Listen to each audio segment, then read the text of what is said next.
Sun Sport, l'invité sport de la rédaction.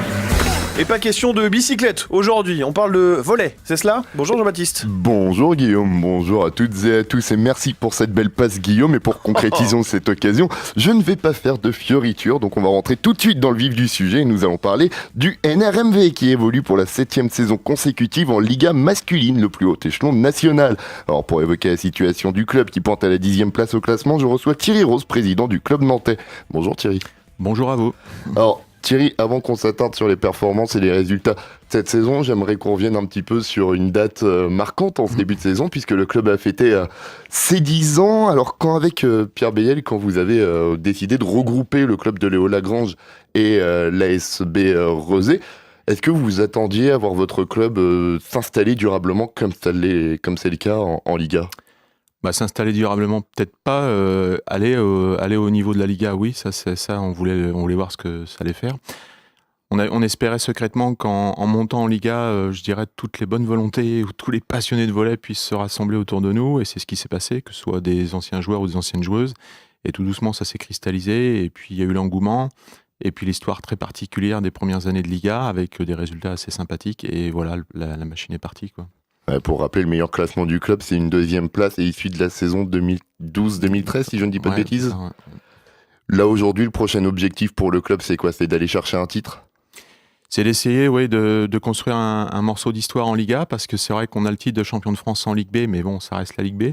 La Liga, tout de suite, ça prend une autre dimension. Donc, il y a 2 titres possibles, celui de champion de France ou celui de Coupe de France. Et puis ça vous ouvre les portes à une Coupe d'Europe qui est toujours un moment sympathique. Et justement, vous évoquez la Coupe de France, on va s'attarder un petit peu sur l'exploit réalisé par les joueurs du club il y a une dizaine de jours contre Montpellier. Une victoire 3-7-1 en demi-finale, Arthur Dugas, dans une salle qui était archi pleine. Je pense qu'au-delà du résultat, ne serait-ce que voir l'ambiance qu'il y avait autour de ce match, le président que vous êtes doit être heureux. On était heureux parce qu'on sait que cette salle-là, elle est magique lorsqu'on a ce genre de rendez-vous. On recevait le 2e du championnat, qui est quand même le gros monstre en ce moment avec Chaumont. On avait éliminé au tour précédent Paris, qui était le champion de France en titre de l'année dernière. Donc à Paris, on s'est dit, voilà, il y a quelque chose qui est en train de naître, une campagne Coupe de France qui peut être sympathique. Et puis Montpellier, ça a été la confirmation. Donc là, on est très content. La salle a été superbe. On a beaucoup de gens qui ont regardé le match en Dailymotion, beaucoup d'agents européens, et on a eu beaucoup de messages par la suite parce qu'ils ont vu un truc très fort. J'en profite, vous parliez de Dailymotion, je rappelle que vous aussi, chers auditeurs, vous pourrez profiter de cette plateforme de vidéo puisque toutes nos interviews sont à retrouver en vidéo sur nos pages YouTube et Dailymotion. Pour revenir sur la Coupe de France, est-ce qu'en début de saison, c'était un objectif que vous aviez fixé avec Martine Desmar, l'entraîneur ? Oui, on avait parlé très franchement avec le comité de direction parce que l'année d'avant, on avait déjà commencé à avoir quelque chose de bien. Et alors que les premières années de Liga, la Coupe de France, on avait du mal à s'y installer parce que c'est quand même assez difficile. Et puis là, on s'est dit, tiens, si on a un peu de chance, c'est-à-dire recevoir à domicile, on sait qu'on peut faire quelque chose. On a eu la chance d'avoir 2 affiches importantes à Dugas et on se retrouve en finale. Alors, la finale qui aura lieu le 11 mars prochain, ça aura lieu à Clermont-Ferrand et non pas à Paris comme d'habitude. Vous affronterez le Gazélec Ajaccio. Alors, tout d'abord, est-ce que pour le président, c'est une légère déception de jouer à Clermont plutôt que d'aller jouer dans la capitale ? Alors c'est pour certains joueurs, pour peut-être certains dirigeants, oui, parce que c'est finale égale Paris. Bon, maintenant, la salle qui va nous recevoir, c'est une arena, c'est une salle ultra moderne. C'est une très très grande salle, c'est une terre de volley là-bas. Je me permets juste pour vous interrompre, ce sera la salle du club de Chamalières qui évolue en Liga féminine de son côté. Voilà, et c'est pour ça que je pense que c'est normal qu'on puisse faire un beau spectacle là-bas. On est dans la promotion du volley, donc c'est plutôt bien. On va pas recevoir parce que le tirage au sort veut que ce soit le Gazélec Ajaccio qui nous reçoit à Clermont. C'est le tenant du titre. On y retrouvera un de nos anciens joueurs, Toafa Takaniko. Voilà, ça va être un combat assez fort, je pense. Ça va être un match serré, mais ça reste un match ouvert quand même. Ça reste une finale ouverte. Ça reste, je pense, une finale ouverte, parce que c'est une équipe qui, comme nous, est en train de se battre encore pour aller chercher quelque chose au niveau de ce championnat. Ils ont des joueurs avec des très forts caractères. Ils ont un entraîneur qui, lui aussi, a une emprise sur à la fois le club et puis l'équipe assez forte.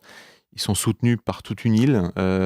C'est impressionnant la façon dont l'île et puis l'organisation s'est mis en place dès qu'ils ont été en finale. Là-bas, c'est vraiment quelque chose de fort, le volley.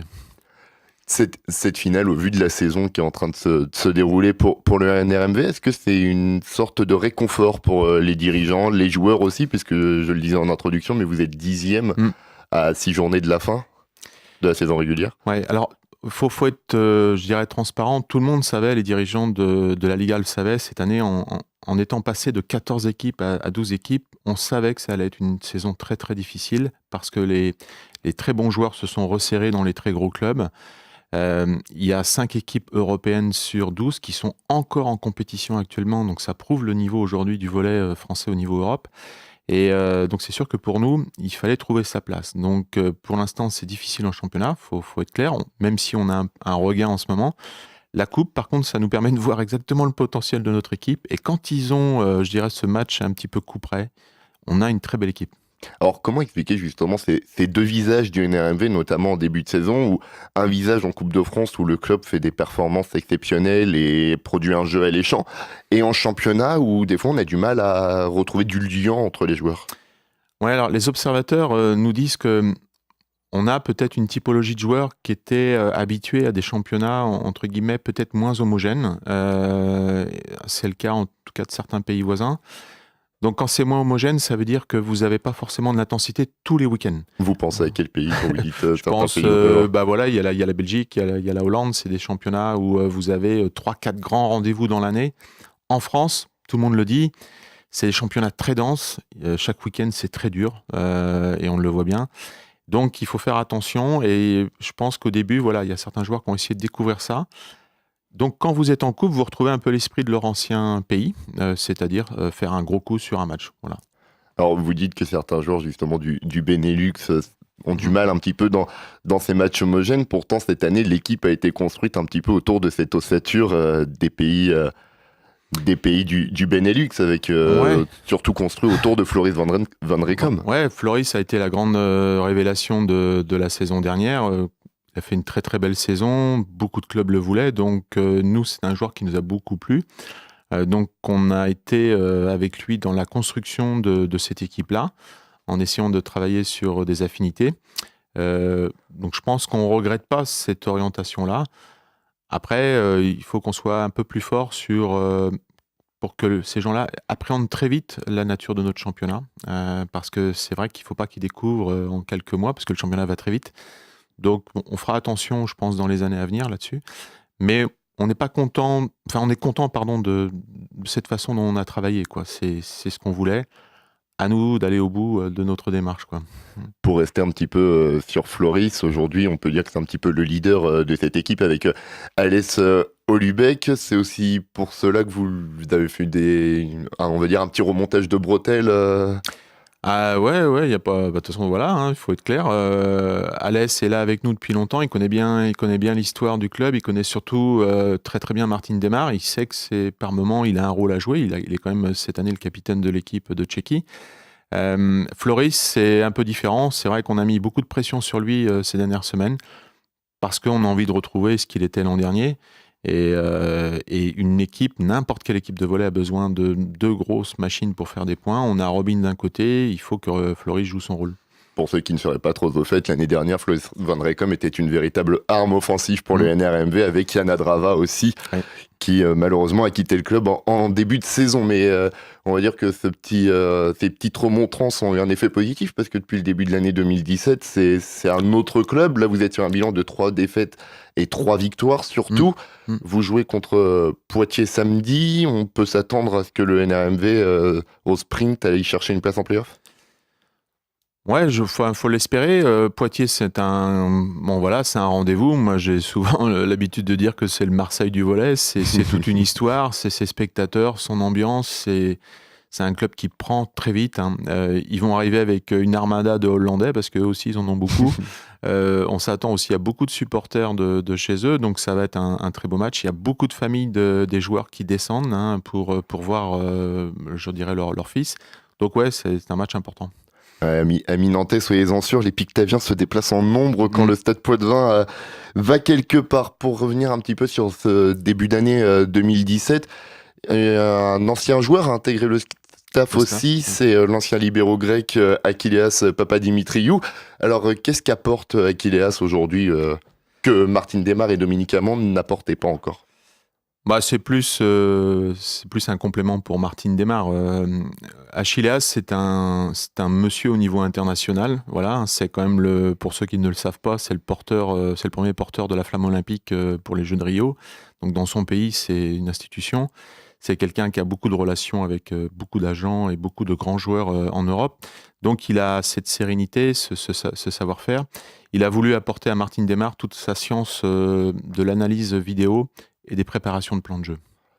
Dernière question, parce que ce Sun Sport va bientôt toucher à sa fin. Vous êtes un président un petit peu atypique dans le paysage nantais, puisque vous participez également à l'animation les soirs du NRMV. Donc samedi, on devrait aussi vous voir sur le pont pour essayer de motiver un petit peu tout le public d'Arthur Dugas. Ouais, c'est normal, hein, je le dis souvent, le public est une arme pour gagner des matchs, ça sert pour que les gens prennent du plaisir à un match, mais c'est aussi leur donner envie de participer à l'événement. Donc moi je fais le lien et j'aime bien ça.